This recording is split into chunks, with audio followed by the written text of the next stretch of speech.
100 foot উচ্চতায় পর্যটক আকর্ষণ হতে চলেছে মোহাম্মদ রফি। ভারতীয় সঙ্গীত জগতের এক প্রবাদ প্রতিম উজ্জ্বল নক্ষত্র নাম মোহাম্মদ রফি। তিনি এবার 100 ফুট উচ্চতায় পৌঁছতে চলেছেন। কিভাবে সেটা অবশ্যই একবার দেখে নিন।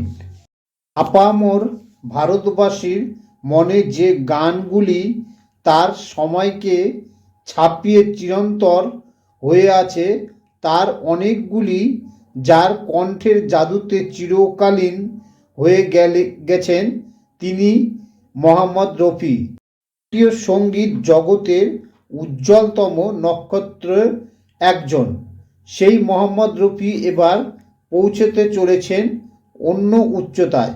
100 ফুট উচ্চতায় পৌঁছানো এখন সময়ের অপেক্ষা। 1924 সালের 24শে ডিসেম্বর পাঞ্জাবে জন্মগ্রহণ করেন এই সুরের জাদুকর।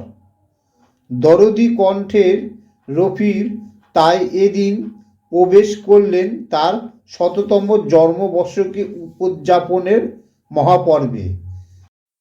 দেশ তাকে আগামী 1 বছর নানাভাবে স্মরণ করবে, আর সেই স্মরণের সূত্রপাত হলো এক অনন্য উদযাপনের মধ্য দিয়ে।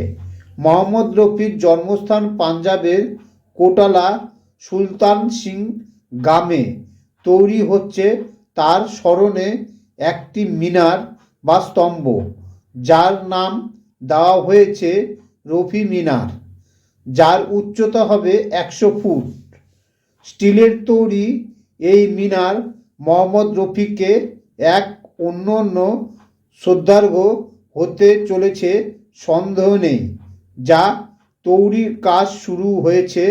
এই মিনারের আর এক বিশেষত্ব হলো এর গায়ে মোহাম্মদ রফির বাছাইয়ের সেরা 100টি গান লেখা থাকবে। গানের কলিও লেখা থাকবে মিনারের গায়ে, যা পর্যটকদের অন্যতম আকর্ষণ হতে হয়তো সময় নেবে না। মিনারের একদম চূড়ায় ভারতের জাতীয় পতাকা উড়বে। উদ্যোক্তারা মনে করছেন এই মিনারটি 2024 সালে প্রথমার্ধে তৈরি হয়ে যাবে।